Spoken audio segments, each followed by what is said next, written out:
What's up, guys? Today I'm very excited to say that I'm reviewing a Lamborghini Aventador. This is actually my first time driving an Aventador, and while I know quite a bit about them, I've never actually driven one. I've ridden in a couple, including the SVJ, but I've never had a chance to get behind the wheel myself. So needless to say, I'm very excited, and I can't thank H. Greg Lux in Pompano Beach, Florida enough for giving me the opportunity. Alright, so let's hop out and get a look at this beauty. Alright, before we step out, let's get a start up of that monstrous 6.5 liter V12. One of my favorite things about the Aventador, as well as other models like the Urus and the Huracan, you have this fighter jet-like switch, or door. Pull it up, and you got your start button here.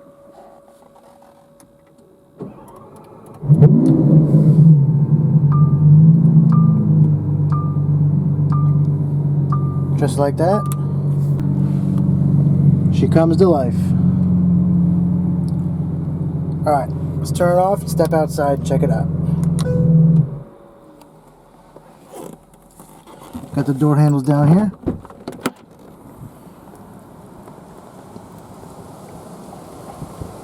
Alright, here she is. The 2015 Lamborghini Aventador Coupe. And this example is finished in balloon white, which is a very nice pearl white. Lots of metallic flake in it.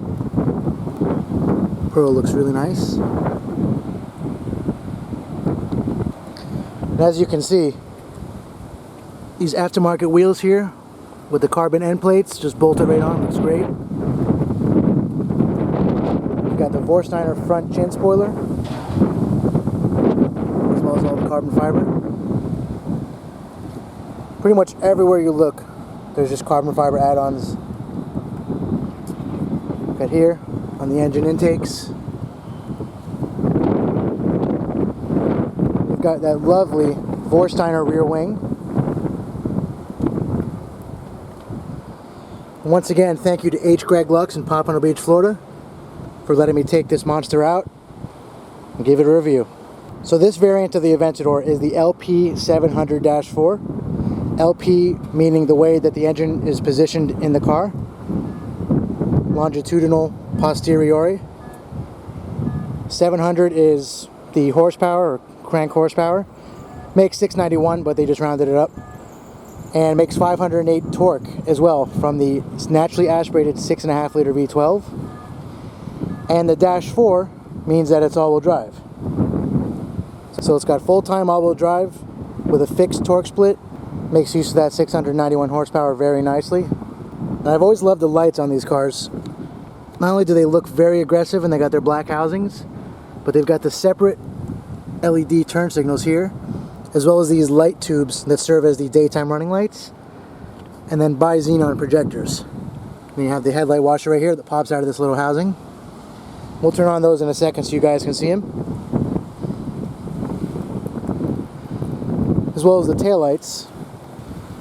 But you got the turn signals here, which is these little arrow shapes. You've got that iconic quad exhaust forming into one housing. Got your reverse camera there, Lamborghini badging. Now, even though it's got the rear spoiler from Vorsteiner, it actually still goes up, so they didn't disconnect it. Although it still looks pretty cool when the spoiler kind of goes up, the retractable spoiler. You've got the glass covers for that amazing looking V12 with all the carbon trim. We'll get that open in a second. First, let's go turn on the headlights and taillights with the hazard lights. Show you what it looks like. Gotta love those doors. Alright, we don't want this race exhaust running while we're trying to talk, so we'll just put the ignition on. Headlights on over here. And we got the hazard lights here. So we've got the headlights and taillights on right now with the hazard lights. And as you can see, those separate LED bulbs, they extend out here from these hexagonal housings, which is Lamborghini's thing, the hexagon, the 6 element. They look amazing. We've got the light tubes that are on. And if it's giving you a weird flux capacitor look on the camera, that's because at the refresh rate that the LEDs work, a camera can see it and our eyes can't. So that's how you'll see the, taillights that are LEDs flashing on cars sometimes, or the DRLs on some cars. And you got that bi-xenon projector, HID projector, all the way back there.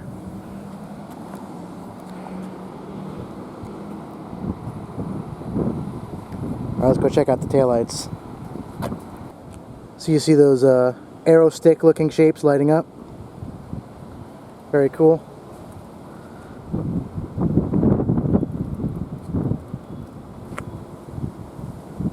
Alright, so let's open up that engine cover. I had to move the front seat forward. You just give this a pull.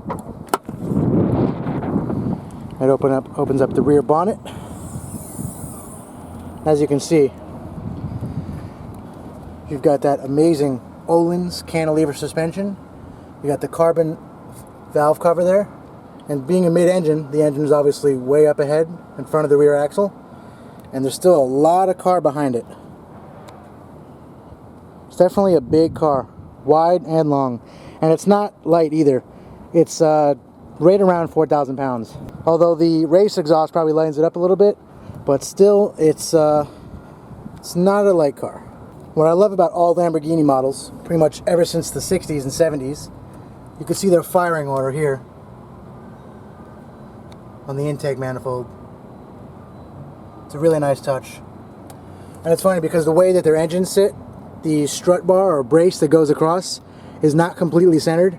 So for any of you OCD guys out there, it probably bothers you just like it bothers me, but you got your oil, coolant, got all the workings for the transmission back here. And this car actually has an automated manual 7-speed transmission, otherwise known as E-gear, which in the automotive world is not very popular, similar to the F1 transmission and the Ferraris. The Aventador is just one of those cars that hasn't gone dual clutch yet. It's actually the little sister of this car, the Huracan and the Performante and now the new Evo, are actually faster in a lot of scenarios. But still, you can't go wrong with a flagship, and the way that this thing looks with those doors up kind of makes you forget about the way that the transmission shifts or the way that it jerks when you shift it. You may need a chiropractor when you're done driving it, but when you do get out of it, you're reminded that you were just driving something that looks like this. So you can't really hate it, can't fault it. Got the 4-cylinder wing there. Alright, let's close this up. Now truthfully, this is one of those cars that you hate to love, because traditionally it doesn't do a lot of things right. It's big, heavy, clunky. You can't see out of it when you're driving. It's very, very loud, even with the stock exhaust. And this has a race exhaust, so you can imagine my ears right now. It's very low to the ground. It's very wide. It doesn't fit down most small streets. I mean, parking it is a nightmare. But at the same time, it's just one of those cars that makes you feel like a little kid. It makes you feel special. And in a few seconds, I'm going to hop in and drive it, get my take on it. Well, I already know a lot about how it drives, and I know what to expect. It'll still be cool to experience it for myself and, add a notch to my belt. But nonetheless, still a beautiful piece of Italian engineering, piece of art on wheels. Alright, so first we're going to use our GoPro, get some startups and revs, maybe a little launch control, and then we'll do the driving portion. Alright, we're going to get a startup and some revs on the 2015 Aventador with the race exhaust, so this should be fun. Okay.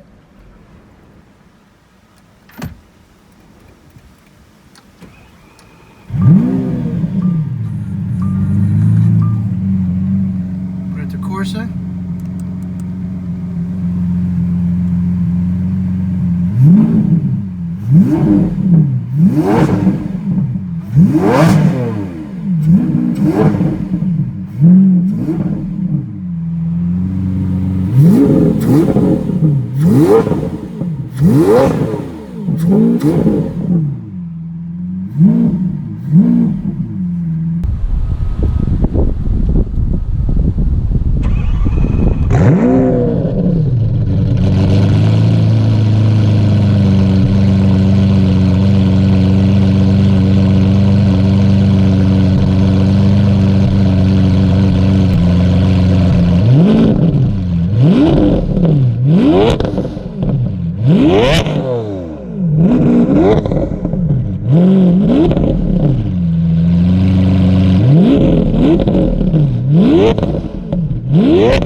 Alright, so first we're going to do a little launch control on the Aventador.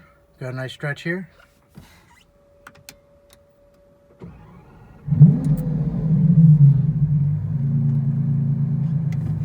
Alright, so to use the Aventador's launch control or thrust mode, what you want to do is put it into Corsa, turn ESC off, put it into first gear, hold down the brake with your left foot, hold down the accelerator with your right foot.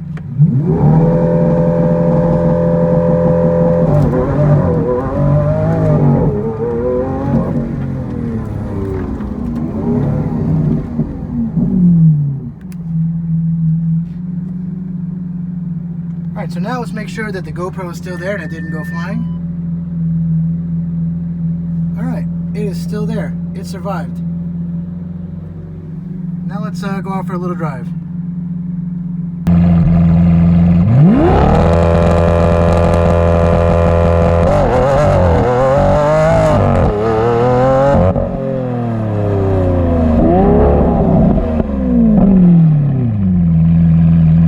Alright, before we go for a drive, we're going to check out the interior of the 2015 Lamborghini Aventador. And this is a very stunning spec. Aside from the full leather stitched dashboard, you have as much Alcantara as you can possibly get. On the lower part of the dashboard, transmission tunnel, center console. Behind the seats themselves are a nice mix of Alcantara and leather to keep you planted in that heavy bolstering. The door panels are fully wrapped in Alcantara as well as the headliner. And even these tiny little visors are wrapped in Alcantara. Got a little mirror there. They're not going to cover much sun, but then again the roof is so low, I don't think you'll ever have a problem with seeing the sun. You flip forward. So this is the view out of the front, just me sitting. And the sun, unless it's right here, I don't think you'll ever have an issue.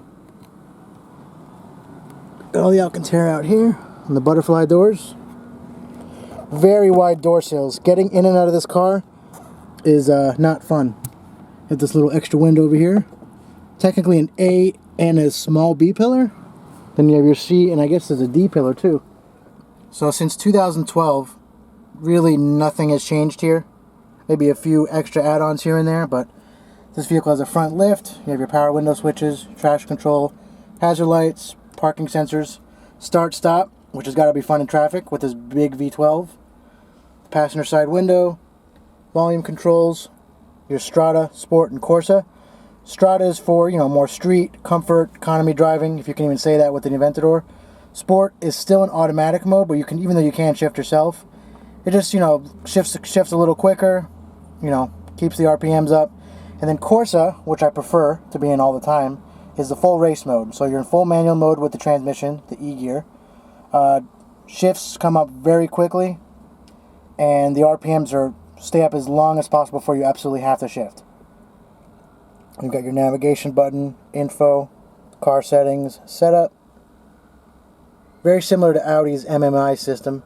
You have all your controls over here. Reverse, manual mode, electronic parking brake, as well as the rear wing here. Telephone, media, radio, all that. Volume adjustment, AC controls. This has heated seats. They don't come with ventilated seats, at least not yet. We'll turn it on for you so you guys can see it. So you've got all your settings here. Parking system, windshield wipers. Just stuff like that. Setup, info, navigation screen. So you can actually go to the map. Where is it? Right here. It's kind of an old software, but it gets the job done. You've even got a little cup holder over here, a Lamborghini cup holder. And a transmission tunnel over here. You actually have SD card slots for memory and what have you. You actually have some dry cleaning hooks over here. More behind the seats, as well as a cargo net for storage. Very small rear view mirror, but then again, that rear window is very small itself, so you're not going to be able to see much out of that. And you see all the lights on because I've got the ignition on, so that's why you see that. But the gauge cluster is very cool. It has one solid bezel around it with exposed screws and this giant full color rev counter. You've got the speed in the middle. Right now we're in neutral. To get the car out of neutral, you just hit the right paddle. And to get it back into neutral, you hit the left and the right paddles simultaneously. And you've got gears 1 through 7 for the E gear. You've got your temperature on the side, gas, oil pressure, water temp. You got time and date on the side, as well as your media info, tire pressure sensors. Well, this one seems to be having an issue with one of the sensors. That's probably why the light's on.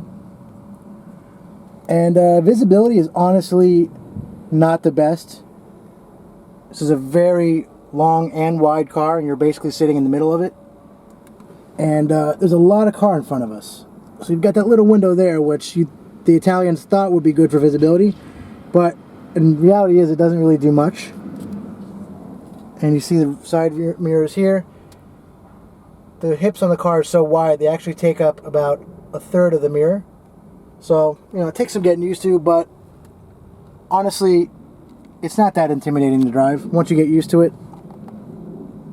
You've got nice stitched carpets here with the Lamborghini logo, crest. Alcantara just everywhere. While they could have had a large center console, they chose to just leave that out and have more of an armrest here. So you've got, this is your center console. Got a cigarette lighter. That's pretty much it. Not much. I don't even think there's space for a phone.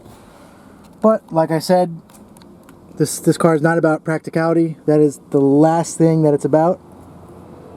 Really, it's about getting noticed, especially with those doors, making a statement, and having fun. Because like I said earlier, while this car doesn't do a lot of things that great, one thing it really does well is make you smile. So let's take this thing out for a drive. Alright guys, now we're going to take the Aventador for a little drive. Pop it into first gear, Corsa mode, and let's go. Wait for some traffic to go first. Alright, here we go.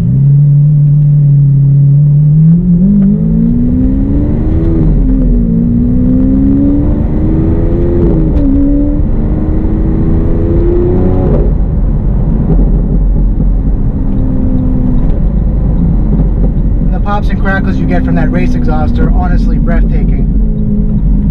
Never thought a V12 could sound like this. Well, I have heard the Savage Garage SVJ in person, and that sounds incredible. Let's see if this thing can make a U-turn. It's very tight, but it does make it. Alright.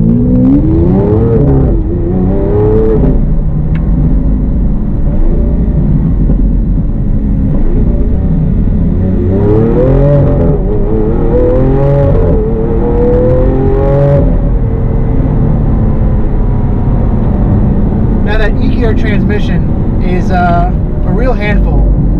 In order to get the smooth shifts, you have to let off the gas just before you shift so it doesn't fall on its face. But the shifts that you do get when you do it properly, they are neck snapping. And this car is fast. Maybe heavy, but it handles well thanks to that all-wheel drive. It's got all the grip in the world.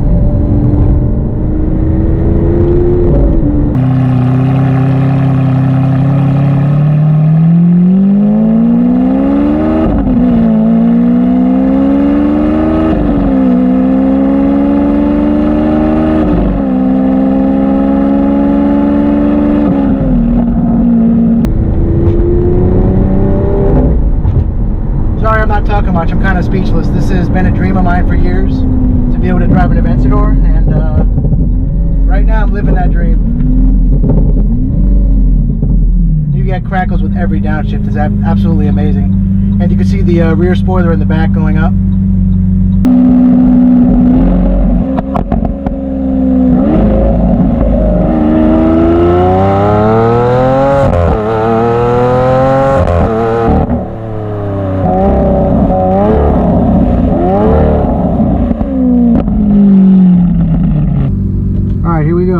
Corsa mode. So we can do a little launch control or thrust mode.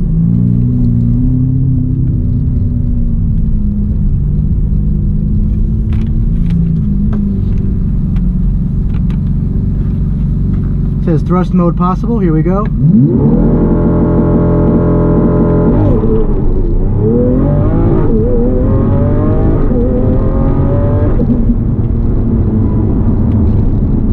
That honestly is neck snapping.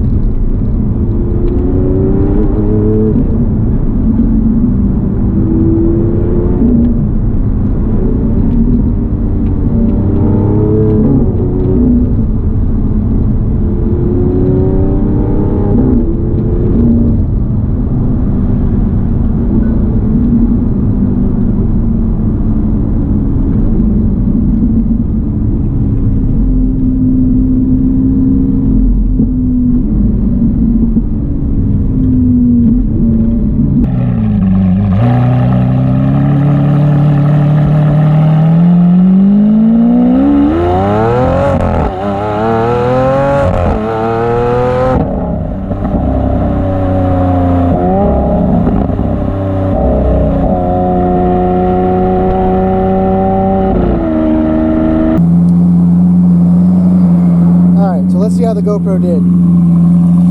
Well, the GoPro survived. It's a little crooked here.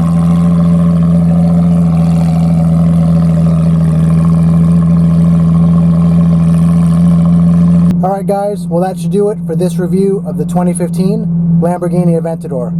I hope you've enjoyed watching, and I'll see you next time.